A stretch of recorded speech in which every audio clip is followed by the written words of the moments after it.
창세기 강의 96번째입니다. 롯의 두 딸들의 동침 사건, 과연 손가락질만 할 것인가? 라는 제목으로 말씀의 은혜를 나누기를 원합니다. 우리들은 대부분 사람들이 선입관을 가지고 있어요. 선입관을 가지고 있기 때문에 이전에 우리가 생각했던 들었던 것이 그냥 기본 밑바탕이 돼 있어서 전혀 다른, 그러니까 그런 생각에 대해서 이전에 가지고 있던 생각을 못 벗어나고 항상 거기에 머물러 있는, 그래서 저 사람은 저런 사람이야, 이 사람은 이런 사람이야 라는 어떤 그 선입관이 있거든요. 근데 그 선입관이 우리에게 잘 떠나지 않죠. 롯에게도 그렇습니다.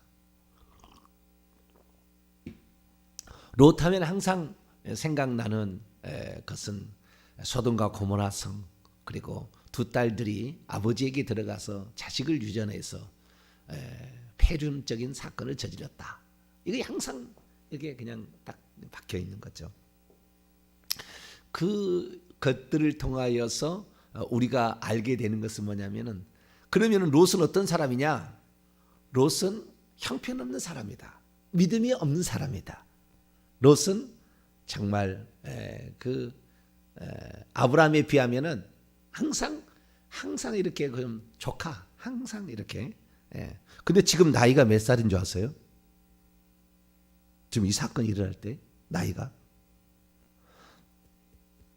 지금 아브라함의 99세 때 지금 일어나는 사건을 보도하고 있습니다. 그러면 아브라함이 99세인데 롯은 몇 살이겠어요? 롯이 몇 살일지, 그 롯의 큰형이 하란이었고 그 하란의 아들이잖아요. 그래서 우리가 창세기 12장에 그 롯과 그 다음에 이 아브라함과 그의 아버지 데라 이렇게 그 관계가 나오는데요. 야살의 책을 보면 이 아브라함하고 롯의 나이 차이는 21살이에요. 그러니까 지금 아브라함이 99세이니까 78세. 지금 나이가 몇 살하고요? 78세. 근데 항상 우리의 생각은 어떻게 있어요? 우리 항상 생각 저기 이제 한 이제 좀 젊은 나이가 풋풋한 이런 노인이에요, 노인. 31절 보세요. 큰 딸이 작은 딸에게 이르되 우리 아버지는 늙으셨고. 그러니까 우리의 생각은 항상 저 밑에 신앙도 없고 젊고, 그냥 정말 그 줏대도 없고 자기 신앙도 제대로 갖추지 못하고 막 이런 식으로 되는 거거든요. 근데 성경은 그렇게 얘기하지 않아요, 사실은. 베드로후서 2장을 한번 보겠습니다. 상당히 믿음이 좋은 사람은 나와요. 베드로후서 2장 5절부터 보는데요. 6절, 7절, 8절 때문에 5절부터 보겠습니다. 노아의 심판과 그다음에 물의 심판이죠. 소돔과 고모라 성의 심판은 불심판인데요. 이거 어떤 내용이 있는지 한번 살펴보죠. 베드로후서 2장 5절에서 8절까지 말씀을 읽어볼까요? 시작. 옛 세상을 용서하지 아니하시고 오직 의를 전파하는 노아와 그의 7 식구를 보존하시고 경건하지 아니한 자들의 세상에 홍수를 내리셨으며 소돔과 고모라 성을 멸망하기로 정하여 재가 되게 하사 후세에 경건하지 아니할 자들에게 본을 삼으셨으며 무방한 자들의 음란한 행실로 말미암아 고통당하는 의로운 롯을 거니셨으니 이는 이 의인이 그들 중에 거하여 날마다 저 불법한 행실을 보고 들으므로 그 의로운 심령이 상한지라. 경건한 자로 표현하고 있고요. 9절까지 보면은 경건한 자요 의로운 자다, 이렇게 표현하고 있습니다. 그렇기 때문에 우리가 생각할 때 믿음이 한참 모자란 형편없는 사람 이렇게 생각하는데 그렇지는 않아요. 근데 이제 롯이 처음에 떠날 때, 아브라함을 떠날 때 너는 네가 갈 곳을 정하라. 롯의 목자하고 그 다음에 아브라함의 목자가 싸울 때, 그때 요단들을 바라보니까 에덴 동산 같고 애굽 땅 같아가지고 내가 그렇게 하겠다. 그래서 아주 못된 놈이라고 한번 정의를 한번 내려오니까 그 다음부터는 못된 놈이에요. 이제 항상 그런 생각이에요. 그런데 오늘 이 두 딸이 아버지에게 술을 먹이게 하여서 그 씨를 전하자 이렇게 해서 근친상간 폐륜적인 사건을 범하는데 롯은 이 사실을 알고 있었어요? 몰랐어요? 롯이 알고 지금 이제 롯이 알고 의도적으로 범한 죄입니까? 그러니까 오늘날에 우리가 생각할 때하고는 차원이 좀 다른 거예요. 우리는 당연히 이것은 아주 나쁜 죄고 폐륜적인 죄고 이것은 몹쓸 죄다라고 이렇게 생각을 하는데 오늘날의 기준으로 그런 거죠. 오늘날의 어떤 그 부모가 자식을 이렇게 딸을 말이죠 폭행하고 성폭행하고 막 이런 일들이 지상에 막 보도가 되니까 아주 나쁜 이런 식으로 생각이 되는데 이건 지금 아버지가 무슨 딸들을 괴롭힌 게 아니라고요. 딸들이 술을 먹이기 위해서 인사불성의 아버지를 통해서 자식을 낳는 그런 지금 상황이고 롯은 자기도 몰라요. 이런 상황이 된지도 모르고 있어요. 술을 먹게 되면 인사불성인가 봐요. 그래서 무슨 일을 하는지 잘 모르잖아요. 그래서 술을 먹는 것은 결단코 이게 좋은 것은 아니죠. 그렇다고 해서 그러면 이 폐륜적인 사건을 목사님이 두둔하려고 그런 거냐? 전혀 그러지 않습니다. 그러나 우리가 정확하게 팩트를 보고 이 사건을 우리가 다시 한번 점검할 필요가 있다. 그냥 우리는 나쁘다라고 생각으로 계속 그렇게 보는데 그런 것만큼은 그렇게 가끔 이렇게 몰아갈 것만큼은 아니다. 분명한 사실은 팩트로 봤을 때는 폐륜적인 사건입니다. 자식이 아버지를 통하여 자식을 낳았으니까, 딸이 아버지를 통하여 자식을 낳았으니까 이것은 폐륜적인 사건이면 분명합니다. 그런데 이 폐륜적인 사건임에도 불구하고 우리는 이 사건의 어떤 정확한 팩트를 통하여서 이 딸들과 아버지 사이에 태어난 모압과 베남미라는 이 두 자손들에 관한 이야기를 조금 더 귀를 기울일 필요가 있다는 겁니다. 그것은 뭐냐면 이 두 딸의 근친상간 사건을 폐륜적인 사건으로 볼 것이냐 아니면 어쩔 수 없는 선택으로 볼 거냐라는 거죠. 폐륜적인 사건이면 분명합니다. 그러나 정확히 따져보십시오. 간음 사건인가요? 우리 십계명에는 간음하지 말라 그랬지 않습니까? 간음 사건인가요? 간음 사건이라는 것은 이미 결혼한 사람들에게 일어난 일이라고요. 근데 이 두 딸은 지금 결혼하지 않은 사람이잖아요. 결혼한 사람이 부부 위에 다른 사람과 관계를 맺는 것, 이것이 바로 간음이라고 말할 수 있잖아요. 간음 사건도 아닌 거예요. 어쩌면 보면은. 그렇죠. 폐륜적인 근친상간 사건일 뿐이지 이것이 간음 사건도 아닙니다. 그리고 한번 생각해 보세요. 우리가 이것을 나쁘다고만 평가하고 계속 하는데 아브라함은 어땠습니까? 아브라함은 자기 여동생하고 결혼한 거 아닙니까? 자, 창세기 20장을 볼까요? 20장 12절 아브라함이 하는 얘기를 들어볼까요? 시작. 또 그는 정말로 나의 이복 누이로서 내 아내가 되었습니다. 아브라함의 아내 사레는 정말 나의 이복 누이, 어머니가 다른 아버지의 딸인 거예요. 여동생이잖아요. 네. 우리가 다윗 이야기 보지만 다말 그 사건 있잖아요. 암논 첫째 어머니가 다른 했는데 이 암논이 있고 그 다음에 셋째가 압살롬인데 그 압살롬의 딸을 첫째 아들이었던 다윗의 첫째 암논이 이렇게 범해가지고 결국에 사건이 있잖아요. 여기도 근친상간 비슷한 거잖아요. 그런데 그때도 줄 수 있었다라는 얘기를 하잖아요. 근데 암논이 변해가지고 결국에 압살롬이 나중에 다 죽여버리는데, 그래서 이것은 폐륜적인 사건이면 분명합니다. 그러나 이거 폐륜적인 사건이라 한다면 아브라함도 손가락질을 받아야 되는 거예요. 아브라함만이 아닙니다. 나중에 아브라함이 이삭을 낳고 이삭이 야곱을 낳고 야곱이 넷째 아들로 유다를 낳는데 유다는 가나안 여인을 취합니다. 말이 안 되는 이야기를 취해요. 메시아의 조상이었던 유다가 유다 지파의 사자라고 우리가 얘기하지 않습니까? 근데 유다 지파의 그 유다라는 사람이 가나안 사람의 수아라는 딸을 취해요. 그래서 자식을 낳는데 엘과 오난과 셀라라는 자식을 낳아요. 그리고 첫째 아들 장가를 보냈어요. 근데 그 첫째 아들의 부인이 그 며느리가 다말이었죠. 이름이 똑같은데 다말이었는데 이 다말 남편이 그냥 어떻게 그 다말의 남편이 죽어요. 그러니까 자기 아들이 죽죠.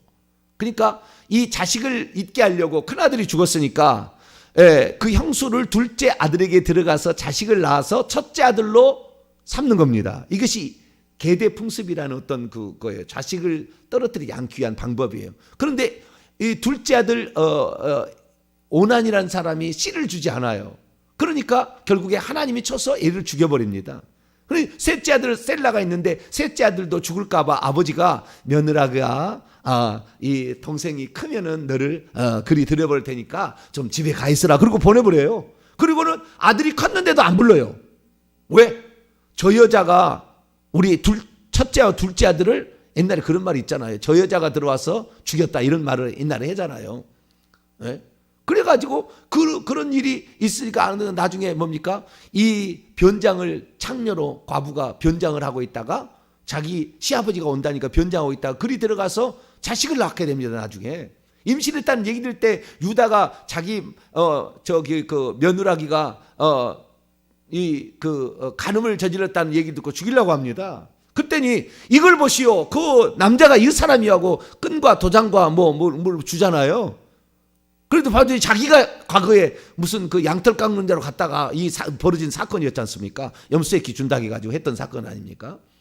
그러니까 거기도 자기 딸을 통해서 자식을 낳은 거예요. 근데 쌍둥이가 낳았습니다. 나중에. 그때 쌍둥이 낳아서 베레스와 세라를 낳았는데요. 우리가 자 마태복음 1장을 열어보세요. 1장 3절입니다. 2절부터 읽습니다. 1장 2절과 3절 시작. 아브라함이 이삭을 낳고 이삭은 야곱을 낳고 야곱은 유다와 그의 형제들을 낳고 유다는 다말에게서 다말은 누구예요? 며느리의 며느리. 다말에게서 베레스와 세라를 낳고 베레스는 헤스론을 낳고 헤스론은 람을 낳고 이 베레스로 이어간다고요. 그러니까 엘과 오난과 셀라가 있었으나 가나안 여인을 취하여 난 자식을 하나님이 인정 안 해요. 그래서 이 다말이라는 가나안 여인이 아닌 그 여인을 통해서 난 자식을 첫째 아들 베레스를 통해 이건 그럼 손자입니까 아들입니까? 당연히 씨를 통해서 한다면 뭐예요? 아들이죠. 그래서 아들로 취급하는 겁니다. 유다의 아들 베레스라고. 그러니까 만약에 이 딸을 통해서 무슨 자식을 낳았다는 것이 아주 폐륜적인 사건이고 몹쓸 사건 이것을 아주 그냥 지워야 될 사건이다. 그렇다고 본다고 한다면은 유다는 아주 나쁜 유다는 왜 그런 손가락질을 안 하는데요? 예수님의 조상이라고 안 하고 롯은 예수님의 조상이 아니니까 비난을 받고 이래야 되나요? 그런 건 아니잖아요. 똑같은 잣대를 대야지. 똑같은 잣대를 대야 될 거 아닙니까? 그러니까 이 사건은 지금 어떤 사건이냐?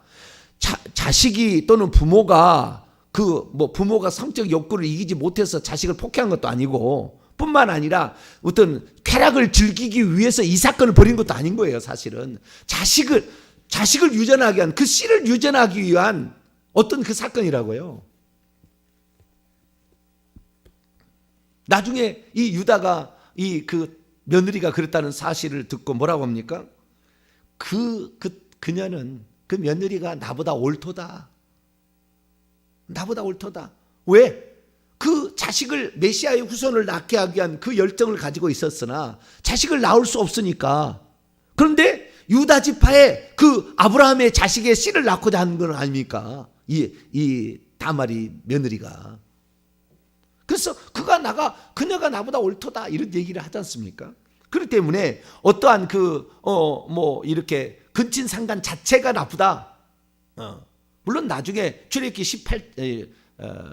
레위기 18장을 읽어보게 되면 부모나 가족이나 친척의 하체를 범하지 말라 분명히 얘기했어요. 나중에 법이 이 500년 뒤에는 이런 법이 생깁니다. 근데 아직 그런 법이 생기지 않잖아요. 벌써 예를 들어서 이 가인의 부인은 누구였습니까? 동생이었죠, 당연히. 셋의 부인이 누구였습니까? 자기 동생이었죠, 여동생이었죠. 그러니까 그때는 아직 씨가 없을 때, 사람이 많지 않을 때는 허용됐던 어떠한 모습이라고 볼 수 있다는 겁니다. 그렇다고 해서 내가 권장하는 거 아니에요. 이건 폐륜적인 사건이에요. 이런 사건 있어서는 안 될 사건이고 나중에 율법으로 이것을 규정을 해놨지만 우리가 그래서 이 모압과 베남미라는 이 두 사람은 결국에 롯의 아들로 입적이 되는 겁니다. 롯의 손자가 아니고, 아시겠죠? 롯의 아들로 입적이 되는 거예요. 그러니까 자식을 유전하기 위한, 자손을 보존하고 후대를 잇기 위한 부득이한 사건이라고도 볼 수 있다. 이 사건을 우리가 볼 수 있다라는 겁니다.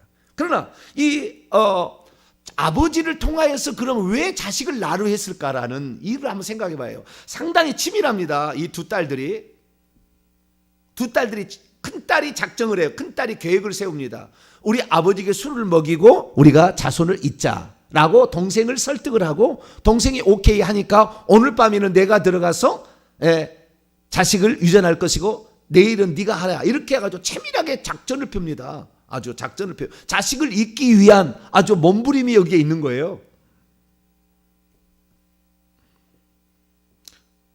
그래서 우리가 오늘 이제 이 사건을 보게 되는데, 우리가 이 사건을 나쁘게만 늘 보기 시작하면 한도 끝도 없이 나쁘게 보이는데, 어쩌면 성경의 다른 사건과 견져보면은 막 그냥 손가락질 막 당신은 나쁜 사람이야, 믿음도 없는 사람이야, 이렇게 하는데 롯은 모른다니까요. 지금 이 사건이 일어난 지가 모르고 있다니까요.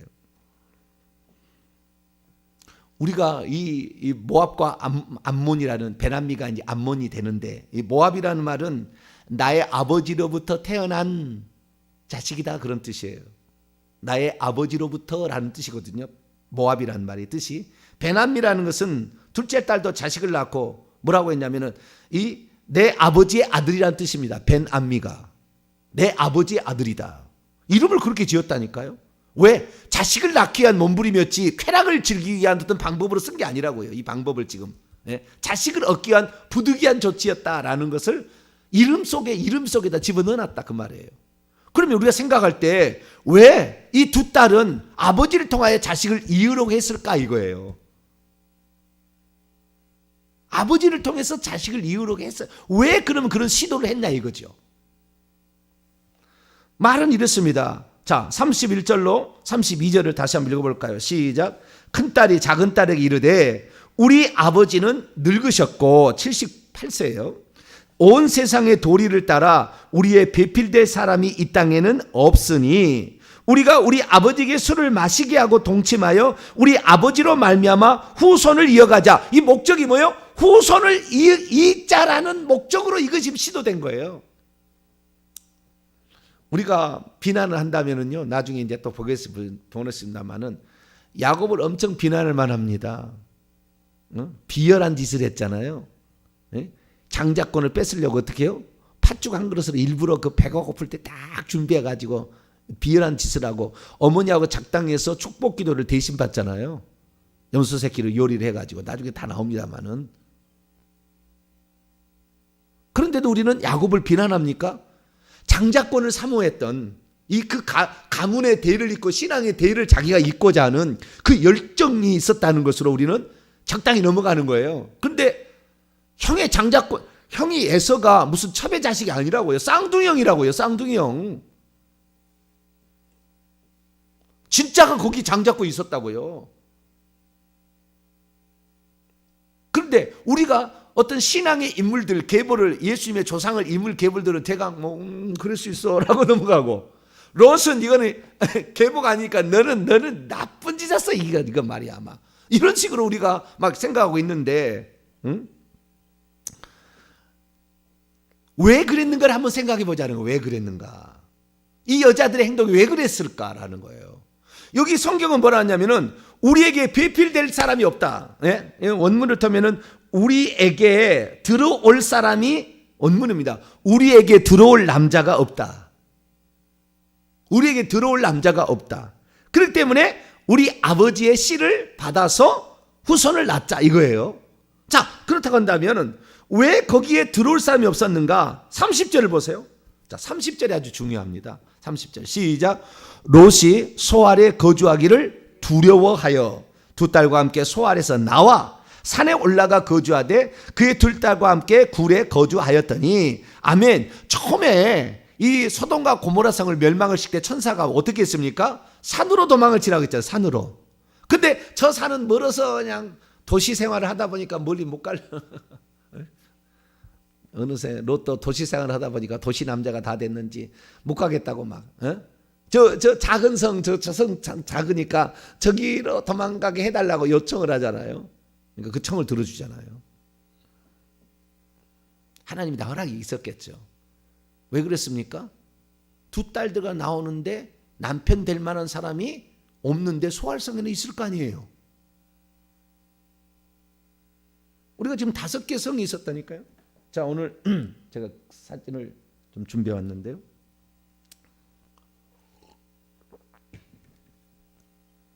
보세요.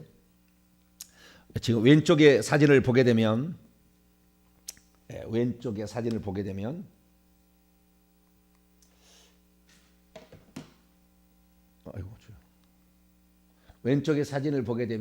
저쪽에 보면은 갈릴리 호수가 있고 그 다음에 사해바다가 밑에가 있지 않습니까? 그걸 좀 확대했는데 오른쪽에 사해바다를 확대했는데 사해바다 맨 아래 소알이라는 게 보이죠. 소알. 그러면 소돔과 고모라, 아드마, 스보임, 소알이라는 차례차례 됐을 거예요. 저는 생각할 때 아르논 강에서부터 소알까지. 저 아르논 강이라는 것은 그 사해바다의 중간에 오른쪽에 있는 강이에요. 아르논 강이 보입니까? 아르논 강. 저 사해바다의 중간에 보게 되면 아르논 강이라는 강이 있어요. 아르논 강. 그 아르논 강이 있는데 그 아르논 강에서 그 맨 밑에 사해바다의 맨 밑에가 세례 시내인데 거기서 세례 시내를 흘러가는 겁니다. 아르논 강에서 세례 시내 사이에 아마 소돔과 고모라, 아드마, 스보임, 소알이라는 성이 있었을 거예요. 그런데 차례 하나님이 뒤집어 엎어서 다 없앴고 소알성만 살아났잖아요. 어떻게 도망쳐가지고. 그랬는데 아니 정확히 몰라요. 근데 어쨌든 제가 생각할 때 좌우지간 소알성은 살아남았으니까 소알성은 작았지만 살아남았어요. 그 성에 사람들이 살고 있었어요. 그러니까 충분히 배필감이 있을 수 있다 그 말이에요. 그래서 소알성으로 도망친다 할 때에 하나님께서 인정해 주시는 것은 두 딸의 신랑감을 맞이할 수 있는 남자가 저 성에 있으니까 그렇게 허락했을 거라고 추정이 됩니다. 그런데 롯이 30절에 보세요. 롯이 소알에 거주하기를 두려워하여 두 딸과 함께 소알에서 나왔다 이렇게 얘기하지 않습니까? 그래서 이 소알에서 나와서 산으로 갔어요. 원래 도망하라는 그 산이죠. 잠깐 여기 들어가기 전에 지도 나왔으니까 지도를 좀 보고 좀 넘어가도록 하겠습니다. 그 사해바다를 보게 되면 왼쪽에 사대의 바다를 보세요. 사대의 바다의 한 중앙에 있는 것이 아르논 강입니다. 아르논 강이에요. 그 다음에 맨 밑에가 있는 것이 세레시네예요. 그 사이에 모압이라는 이 첫째 아들이 거기에서 살아요. 모압 족속의 땅이 되는 것이고요. 그 다음에 아르논 강에서 느보산 보이시죠? 그 느보산의 느보산까지 거기까지의 강이 무슨 강이냐면은 저기 안 보입니까?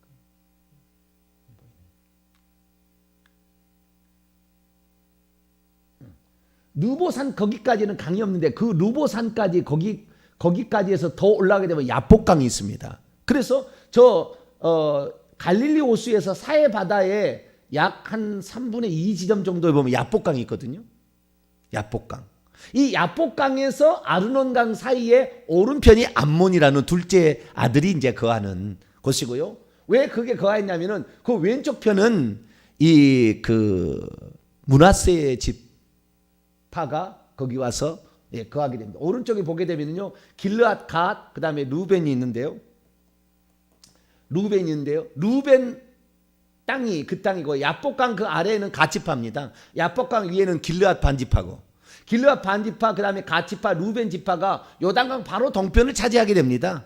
그래서 그 땅은 차지하지 못하고 그 너머에 루벤 지파하고 갓지파 너머에 오른쪽에 둘째 아들 베남이라는 암몬 자손이 거기에 거하게 되고 그 다음에 아르논 강이라는 강 밑에부터 모압 백성이 이제 후손들이 거하게 되는 거예요. 그런데 우리가 지금 그 느보산이라는 느보산이 있는데 그 느보산을 모압 평지라고 하거든요. 그 느보산 앞에 평지에서 진을 쳤다고 하거든요. 그러니까 원래는 느보산에 있는 때부터 모압 땅으로 주었는데 쫓겨나게 됩니다. 쫓겨나게 되고 그 다음에 둘째 아들이 그 주변을 더 차지해서 암몬자수 차지하게 돼요. 이건 나중에 결정된 거고 처음에는 아마 그 근방부터 쌓았기 때문에 모압평지라 이렇게 얘기를 하는 거예요.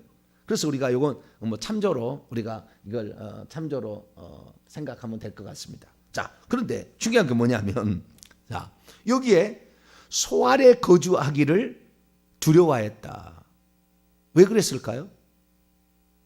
왜 소알에 거하기를 두려워했을까요?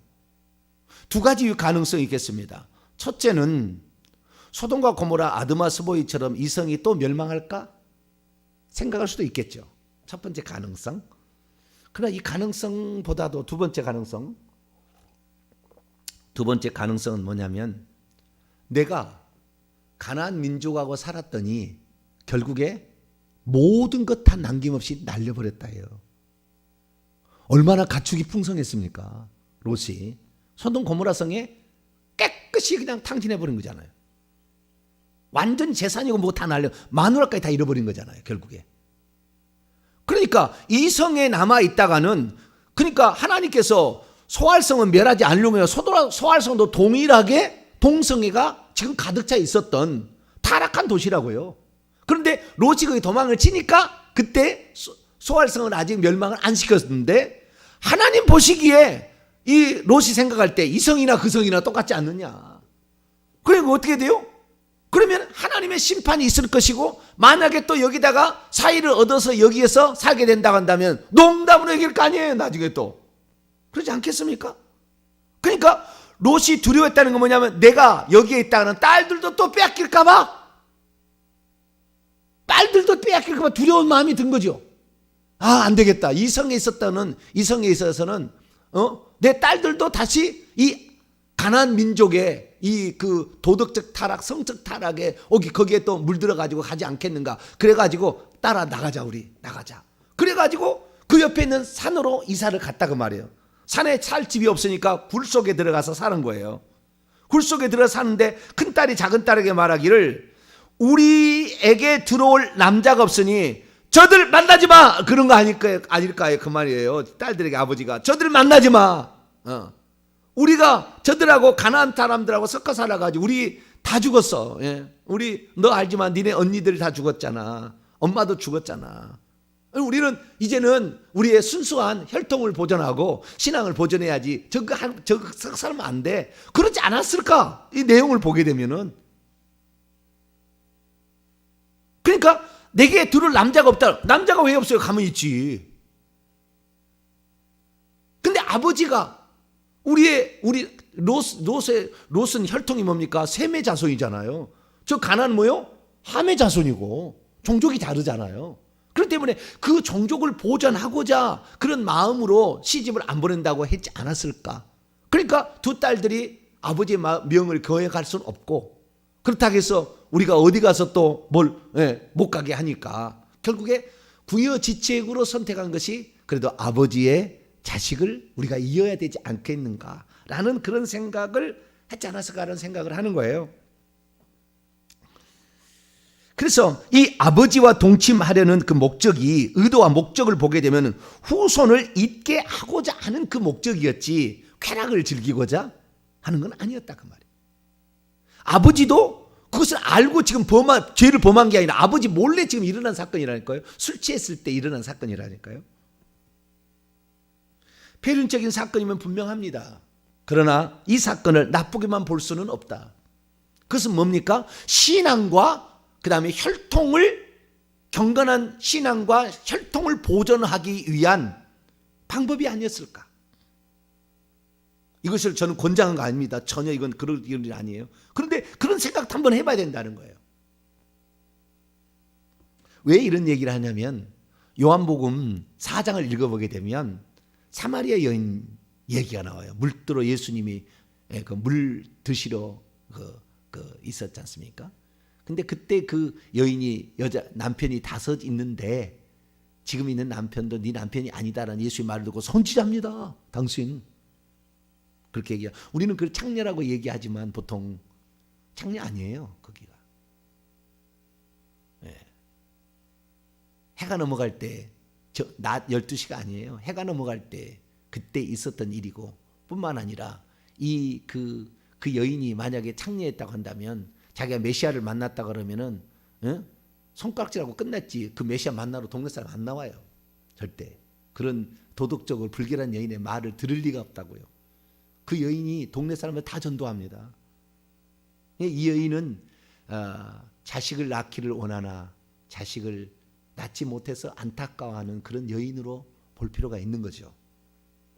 그 여인이 얼마나 경건하냐면 자기 남편이 지금 있는 남편 사는 사람도 남편이 아니다 그러니까 선지자라고 하면서 결국에 예배를 물어봐요.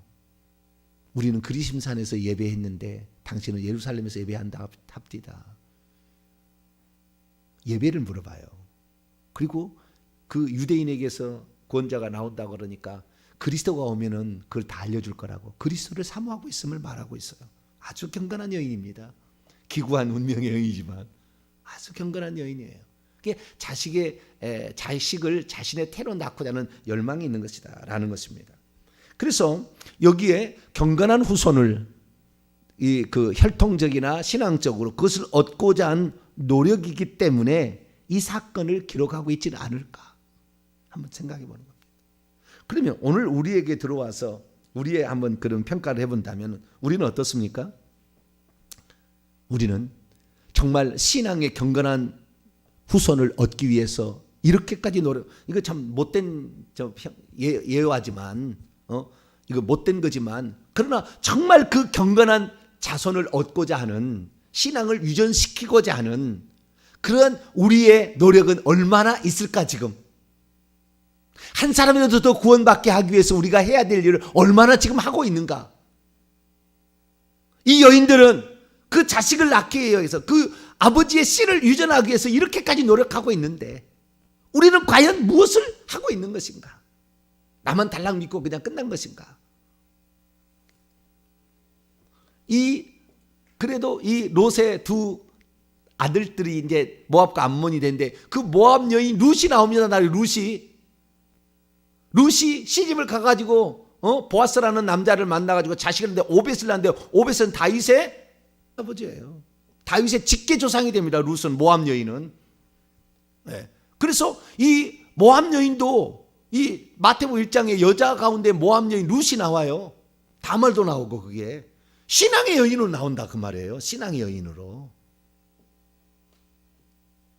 그렇다 한다면 우리가 이 마태복음 1장에서 가르쳐주는 그 여자가 이 메시아의 족보에 올라갔다는 이 사실 자체가 모압 여인 룻이 들어가잖아요. 그러고 보면은 우리가 이 모압이라는 것에 대해서 다시 말해서 이 첫째 딸의 사건을 아주 나쁜 여자로 이렇게 그렇게만 지목할 것이 아니라 이것을 어쩌면은 자손을 보존하고 신학적 혈통과 신앙적인 그 종족과 혈통적인 종족을 보존하기 위한 일심 노력에 대해서 우리가 간과한 게 아닌가? 왜? 선입관이 있으니까. 선입관이. 이건 나쁜 거야 이렇게만 생각하니까. 권장하는 게 절대 아닙니다. 이건 폐륜적인 사건입니다. 그럼에도 불구하고 여기서 우리가 생각해야 될 것, 우리는 과연 어떻게 살고 있는가 한번 생각해보고, 나는 과연 이 신앙을 유전시키기 위해서 신앙의 혈통을 보존하기 위해서 얼마나 노력하고 있고 그것이 이어지도록 하기 위해서 얼마나 지금 노력하고 있는가 우리 자신을 돌아보고, 하나님 우리가 그렇게 못 살았습니다. 정말 신앙을 더 많은 사람이, 내가 안다면 다른 사람을 통해서라도 내가 영적 자식을 낳을 수 있으니까 다른 사람을 예수 믿게 해서 그들을 예수 믿게 하는 이런 일에 우리가 더 힘쓸 때 이 사건은 우리에게 오늘 던져주는 메시지가 있다. 그 사건을 알고 우리 자신을 다시 한번 신앙의 계보를, 또 신앙의 그 자식을 낳기도 하는 그 열망을 우리가 다시 한번 생각하는 복된 시간이 되기를 간절히 바랍니다. 거룩하고 자비로우신 아버지 하나님, 오늘 이 폐륜적인 사건이지만 이 사건을 통해서 왜 성경은 이것을 기록해 놨을까를 생각해 봅니다. 하나님, 우리는 과연 신앙을 누군가에 전해서 그로 하여금 신앙을 갖게 하는 노력을 얼마나 하고 있는가, 우리 자신을 돌아보게 하여 주시고, 우리가 어쩌든지 이 신앙을 꼭 물려주고자 간절히 기도하며 정말로 이 신앙을 다른 사람에게 전해서 그들도 천국 가게 하기 위해서 우리도 노력할 수 있는 우리 모두가 되게 해 주옵소서.